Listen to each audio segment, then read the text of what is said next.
मुलांनो, आज आपण एक शब्दकोडे खेळणार आहोत. तयार आहात सगळे? पण माझी एक अट आहे. या शब्दकोड्याचं उत्तर फक्त ख या अक्षरापासूनच द्यायचं आहे. कोणत्या अक्षरापासून? चला विचारू प्रश्न. पहिला प्रश्न. शाळेत काळ्या फळ्यावर लिहिण्यासाठी वापरतात. घरात थंड हवा व प्रकाश यावा म्हणून भिंतीला असते. खिडकी.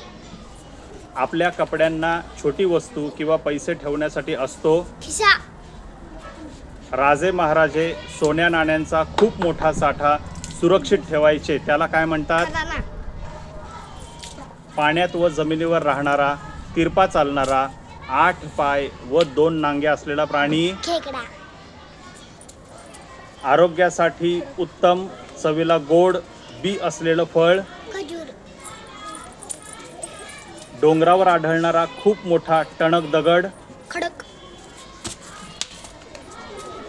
बाहेरून पिवळसर, आतून गोड, उन्हाळ्यात खाल्लं जाणारं एक रसदार फळ. खरबूज. लहान मुलांना खेळण्यासाठी व मन रमवण्यासाठी दिले जाते. खेळणे. स्वयंपाकघरात लसूण मिरची कशात कुटतात? खलबत्ता. बारीक पांढऱ्या दाण्यांची जी खीर किंवा गोड पदार्थात वापरली जाते. खसखस. शेतात किंवा बागेत गवत काढण्यासाठी वापरले जाते. खुरपे. घसा खवखवल्यावर किंवा सर्दी झाल्यावर वारंवार येतो. खोकला. झाडावर सरसर चढणारी, पाठीवर पट्टे असणारी, चुणचुणीत छोटा प्राणी. खारुताई. चहा किंवा कॉफी सोबत खाल्ला जाणारा बिस्किटासारखा कुरकुरीत पदार्थ. खारी. झाडे किंवा रोपे छान वाढावीत म्हणून मातीत टाकतात. खत.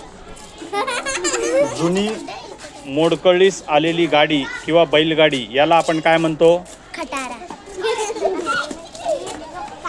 घर किंवा अंगण स्वच्छ करण्यासाठी वापरला.